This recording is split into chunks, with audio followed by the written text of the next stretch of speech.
Well, Corey, good to have you with us on the journey for the 2022-23 campaign. How excited are you for next season? Yeah, mate, I'm buzzing. We've got a great retention of lads signed on for next year, so there's no new learnings. Everybody's going to be sticking together, and for me personally, it's just getting that more and more taste of playing rugby here, in front of the fans. It's just getting more and more enjoyable every year. So now I'm buzzing to get started again. You've been here a lot longer than what people probably give you credit for. I think it's about 18 months coming up all told. Your third campaign, but the first sort of how I would describe full and normal. Are you kind of looking forward to that part of the game where you can just focus on rugby? I'm going to be worrying about all of the sort of external factors as well. Yeah, well, first year I was unfortunate with an injury, so I was fighting back for most of the season for that, and that was peak COVID. And then second year, this year, and the season past has just been back and forth with COVID testing, and if somebody you're in close contact with, then you get knocked out for a couple of weeks.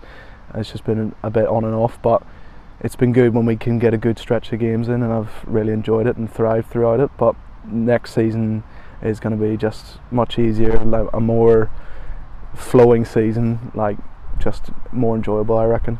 Yeah, that you were talking about that close contact element. It does bring back those memories. You were the player that seemed to be pinged more than any. Never got it, touch wood, but I seem to be bumping into everybody else that got it. So I was really unfortunate, but thankfully I haven't got it yet again.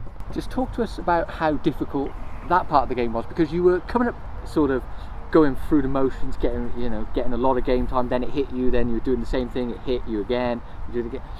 Do you feel like this season's going to be a bit more consistent for you in terms of game time? Yeah, no, last year you've been getting 2-3 games, you're starting to build on that second, third game, you're getting back in the run of things, you're finding your lungs again.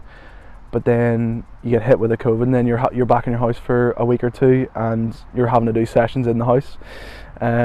So next year, gonna have hopefully no breaks, no COVID aspects to it, so I feel like I can really develop on my game throughout the season without any interruptions, and hopefully add to the team more. How much more do you think you mentally progressed in those times? It must have been really difficult. Yeah, it was very tough, it was challenging, but I've been very blessed. I've got a really supportive family and good friends, boys I live with, Andre, and just the lads around the club. They're all really good at keeping you going and saying, look, it's just the way things are. But no, it's been very good to get back and get on with things. But mentally, I've learned a lot, and I feel like I've grew a lot from it. You're the final of our 5 front row re-signings this week. Continuity's been a strong theme. Last week it was second row, back row. Now it's front row. I guess when you've got to scrummage together, when you've got to go through the line-outs together, how good is it that you've got another 12 months under your belt? There's not too much change in that area. Yeah, no, it's massive. I suppose if you're outside of the front row, you wouldn't really know how much the cohesion that you need between each player and hooker to prop and stuff, and if you're chopping and changing between positions. But having those lads re-sign and stuff, it's going to be a huge benefit to us as players and as a team, because I feel like we can really just get a kick start to the season and get on with it, rather than finding our feet and introducing ourselves and all that there carry on. But it's going to be much better for us as a team. And talking about that 2022-23 campaign, what's your personal targets, and what do you think the target should be for the team? Because most of the players have been saying about, well, we need to build on last season, but for you, what do you think the next step is for Bedford Blues? I think is pushing for that top end of the table in the league. It's definitely achievable.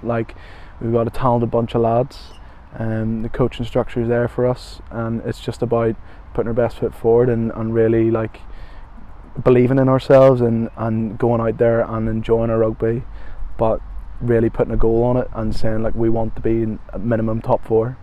But I think it's definitely achievable, especially with the backing we've got around here.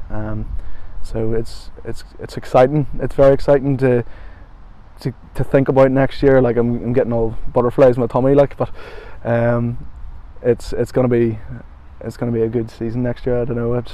There's just a good buzz around the place, and knowing that loads of lads are staying and stuff, It's going to be good fun, I reckon. Your first season behind closed doors. Last season you had those high moments, 4,500, Boxing Day, big crowd for Amptill, big crowd for Ladies Day, all that kind of stuff.